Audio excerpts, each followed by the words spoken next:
Miarabantsika tsy avindray ity laroby maraina fa 4 volana desambra ity miarabanao zay manaraka tsy tapaka ny fandraisanten'Andriamanitra eto ary mba arisoanao hatrany mba azo hery eo ampiandraisana azy sy ny fandraisana azy. Landirantsika ny amofinainana io dia hivavaksika. Tompoandriamanitra misaotra anao zay fa nomena tombontsoa indray ankehitriny dia niteninao miteza ianao hamoky zavatsoa anay amin'izao maraina izao. Aminaran'i Jesosy, amen. Lohatenin'ny mofinainantsika androany dia manao hoe asa tsara aorianan'ny fifoazana. Amin'ny Jaona 1:1-7 manao hoe raha miaiky ny fahotantsika isika dia matoky sy marina izy ka mamela ny fahotantsika sy manadio antsika ho afaka amin'ny tsy fahamarinana rehetra. Amen. Ny fanaza mivelona amin'ny finoana any Kristy dia tsy haniry afa-tsy ny hahalala fa ny hanao ny sitrapon'Andriamanitra. Sitrak'Andriamanitra raha tanterahana amin'ny asa ny finoana any Kristy.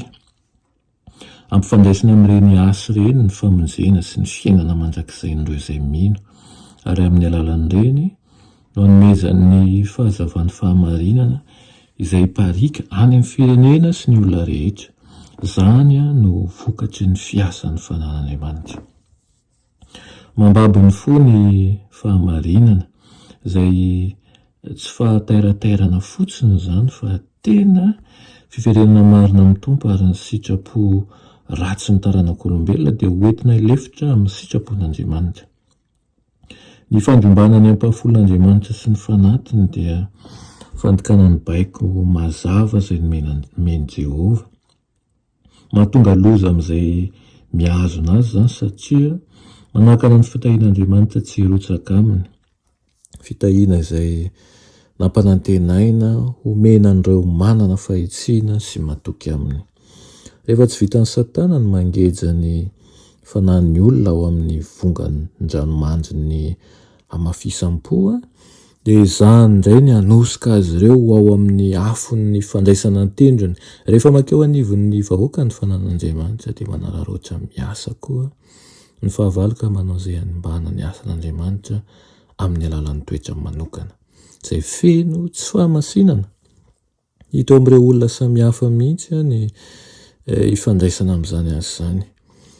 Mety tadidomindoza mandrakariva ny hanao zavatra tsy ampahendrena izy ireo araka izany. Maro manao asa araka ny fiheviny manokana nefa asa izay tsy nampanaovon'Andriamanitra koa izany.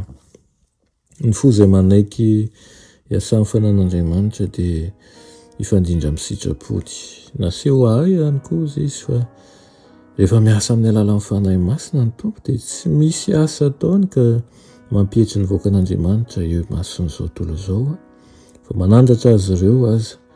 Ny fivavahan'i Kristy dia tsy manao an'ireo izay mpanaraka azy ho mpitratrevatreva na tsy mahalala fomba.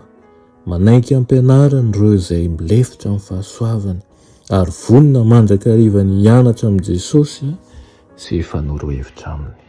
Dia izany indrindra no irina ho amintsika sy ho tanteraka ny fiainantsika. Mba olona tsy mpitratrevatreva, olona mahalala fomba, olona tia hianatra, olona feno fahendrenany antsika tsirairay avy. Amen. Ny Tompoandriamanitra misaotra anao izay ny amin'izany tenao izany. Tinaina ho tanteraka aminay tsirairay avy tokoa izany tenao izany. Ho feno fanainao masina izahay ary androso amin'ny fahamarinana. Anaran'i Jesosy, amen.